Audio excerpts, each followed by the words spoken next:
Hey tax students, this is your teacher Roy for our class, Business Administration 419. That's Corporate and Partnership Taxation. Don't confuse our class with the other tax class. That's BUSA 319, Taxation for Individuals. The thing is, for this fall semester, both classes are using the same textbook from McGraw-Hill.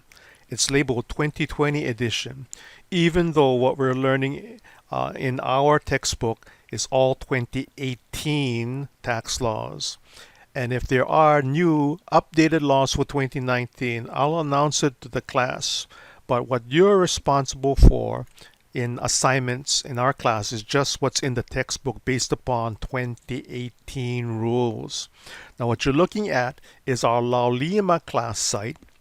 And if you don't know, you can get to Laulima by typing in the address laulima.hawaii.edu, looking for our specific class, again, Business Administration 419. And if you don't see the button, here in this Sites button, you can list out all of the classes you're registered in, including possibly, well, at least the current semester. So this is our overview page, and you can see our textbook. The way you get the required materials is by going to this link here, McGraw-Hill Campus, where you have to create an account if you don't already have a McGraw-Hill account and link it to our Laulima site so you can access that ebook and the required assignments through this link here. And here is a link here with more detailed instructions of how to set up that connection. What you're looking at right now is this intro video that eventually will link over here. And usually every week I'll send you an email called a class message. So make sure you check your hawaii.edu email account. And that same message will be posted over here. And older messages may be available in this announcements tool over here. So that's at least once a week I'll email you. There's also other messages that I don't email you, but I post here for interest, called FYI. So you need to log in here to Laulima to read these messages. Off to the left side of our Laulima site are tools, including emails. Now, the email tool here is only to send emails to me or to other students in the class. Here using this roles button, I'm the only instructor. Make sure you type in a subject and then your message in the text box and check off to send a copy to yourself. The nice thing about using this email tool is that it'll identify you as a student in this Business Administration 419 class. Otherwise, I may get confused if you don't identify the class, which class you're in. And you don't read email using this tool. You just create emails to send it to other people. Now, if you do want to read emails, you gotta again log into your hawaii.edu email account. Okay, so other tools here. Let's take a look at the syllabus and schedule. So again, clicking on this tool here will give you these links. I have already opened up the syllabus, so make sure you go through the syllabus on your own. And let's go down to the activities for the semester. So there's going to be 12 chapters assigned in our book. And again, we share this book with the other tax class, so we're going to start off in chapter 9 already. It's kind of nice if you have taken the other tax class first, but it's not a requirement. So we cover 12 chapters during the semester, and for each chapter we have a so-called smart book assignment. Now you already have to have read the chapter and hopefully view the videos for each chapter, and then you go into this smart book activity at the McGraw-Hill campus site, and each of those assignments is worth 200 points. And for the same chapter, you're going to have homework problems assigned. The total of each homework chapter is 100 points. And then for every 3 or 4 chapters, we're going to have an exam, multiple choice, true, false questions. And then timed around the second and third exam, we will also have tax return assignments, just 100 points each.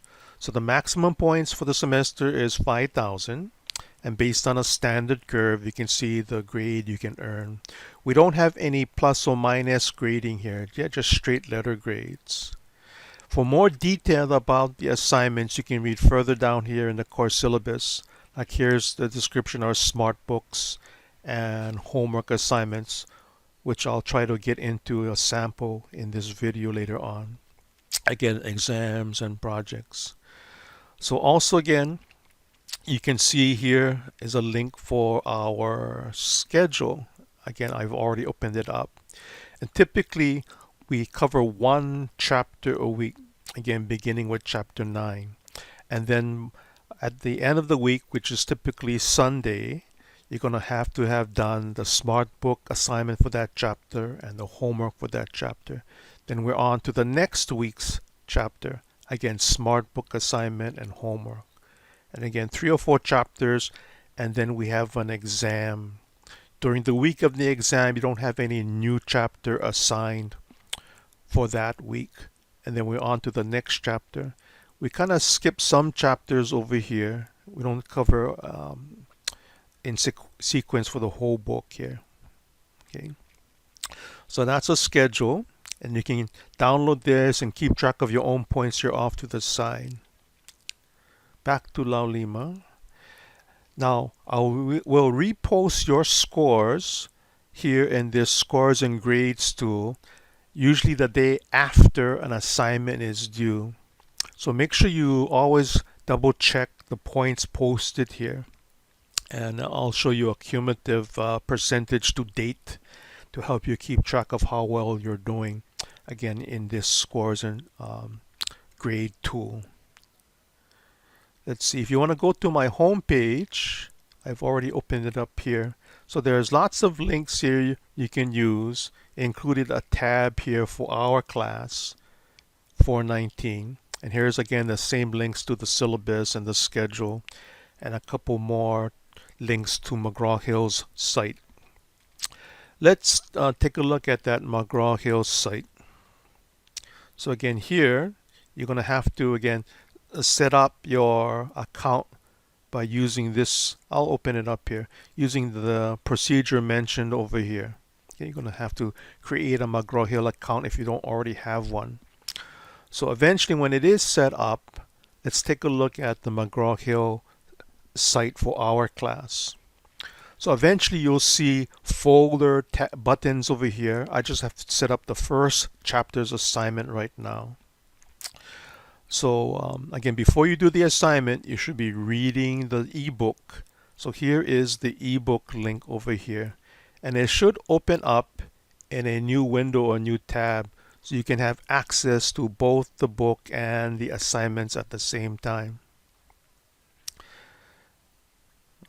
I kind of like to hear it read to me here, but using this narration tool. If you kind of scroll up, you'll see there's a menu button so you can jump to different chapters or move to the next page here or the previous page. You can use this search tool and it'll search the whole textbook for you. This is different than the text within the smart book. So again, I have it open here in one tab, yeah? So you can always have it open and then do your assignment in the other tab. So let's take a look at the assignment here for chapter 9. Again, there's 2 assignments per chapter. One is a smart book, which is probably the more time-consuming one, and then the homework assignment, which is a few problems. So let's start the smart book assignment. So it's there's no time limit, but you gotta finish it by the due date. Again, typically due dates fall on a Sunday here just before midnight. And then looks like there's unlimited attempts here for that 200 points. So let's start.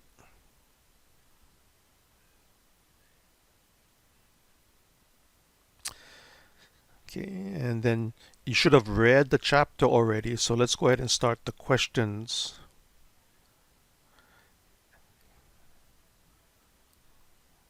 Okay, so it's telling you that you have to answer this question eventually, enter your confidence level. Here's the question. Which of the following choices constitutes gross income from a business? Um, Sometimes you can't see everything, so you have to scroll to see all the different answers. And of course, we know that square checkboxes allow you to check off more than one item versus round radio buttons, which is only one choice per question. Again, which of the following choices constitutes gross income? So you got to find the definition of gross income. And if you want to go back to the textbook, you can either use the one that's already open, or you can kind of jump to the section here. Let's see if I can do that. Gross income. So either in this blue highlight or possibly yellow highlights. Okay, right now it's blue. It'll tell you the definition of that gross income. You can go back to the question. Now, sometimes the sections are quite long and it's not highlighted. So you may have to read the whole section over again to be able to answer a question. So gross profit from inventory sale, that's part of gross income. Proceeds from sales less returns and allowances. So gross income is after deducting the cost of goods sold. So this is not a correct answer. Income from renting property, that should be gross income. Income from services, that should be gross income. Proceeds from sale of inventory. Gross profit from inventory sales. Isn't this the same thing? Let's check it off. We'll see if it's going to be correct or not once we submit our answer. Revenue less business expenses. This is net income, yeah? The question is asking for gross income. So let's now enter our confidence level. So typically, if you enter low or you get answers wrong, the questions will repeat themselves, or similar questions will repeat themselves. So I'm going to say high here. Let's see what happens. Here it says I have one wrong answer. Proceeds from the sale of inventory. I guess it didn't subtract out the cost of the inventory. I thought they implied that. Here this represents total revenue. So again, this first one, gross profit, is minusing out the cost of the inventory.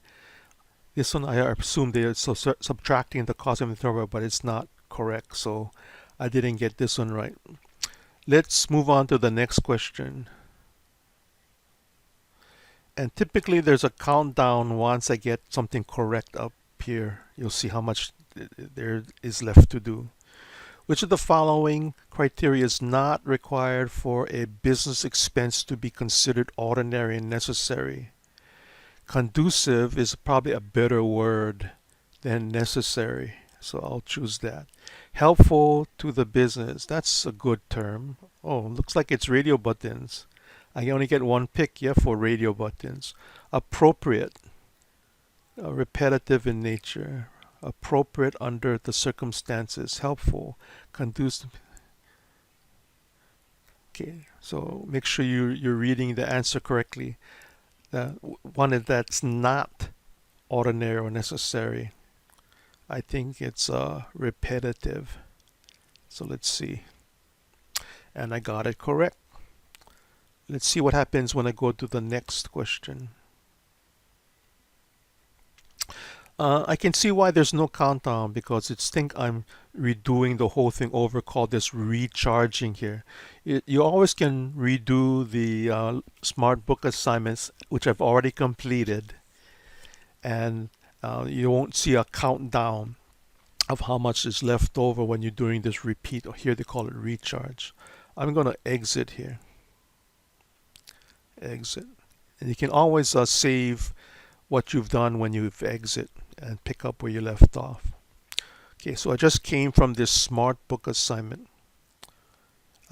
If you want to see what you've already completed, you can go into the courses results here, and you can see your scored answers after the due date.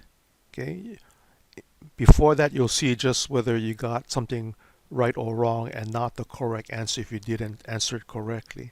Only after the due date you can see the results here.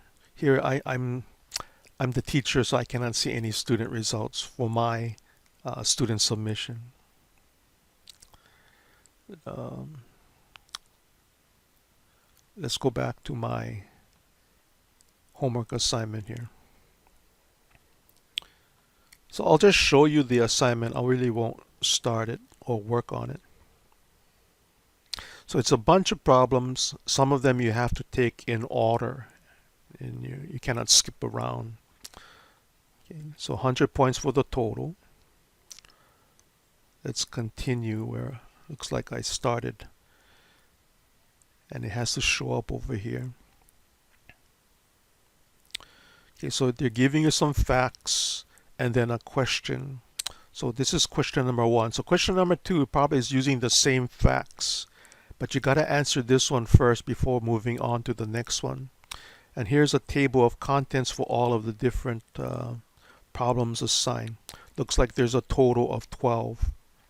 So you have unlimited attempts to submit your homework assignment. So there may be tools off to the side here, and then you can use this check my work 3 times for this one screen here. There may be multiple blanks to fill in for one screen, so you can check the whole screen 3 times, but that's not considered a submission. A submission here, up here, is submitting the whole homework assignment, and you have unlimited submissions, but this check my work button can be used only 3 times per screen for the whole homework assignment. So let me just show you. I'll just put down a random number here, and if I check my work here, it says I can use it only 3 times, and you can see it's wrong. So let me go back to the question, and now that check my work is available only 2 times. But again, this is not the same thing as submitting the whole homework assignment, which is unlimited. So as long as you put in the time, the effort, you should be able to get 100% in the Smart Book assignment and this homework assignment. Okay, so let me go back to our Laulima site. So here in this chapter resources folder, there should be one folder for each chapter we covered during the semester. And right now you can see just one chapter, chapter 9, available. So if I open that up, probably what you should do to start off each chapter is to view these linked videos. So it looks like I have 3 videos right here. And only then I would read the chapter. And after that, I would do the Smart Book assignment and the homework problem. And then do all of these things again to prepare for an exam which is going to cover 3 or 4 chapters. Okay, so that's it. If you have any questions, make sure you email me. That's kamita@hawaii.edu. Make sure you read that syllabus and download it, and also the schedule.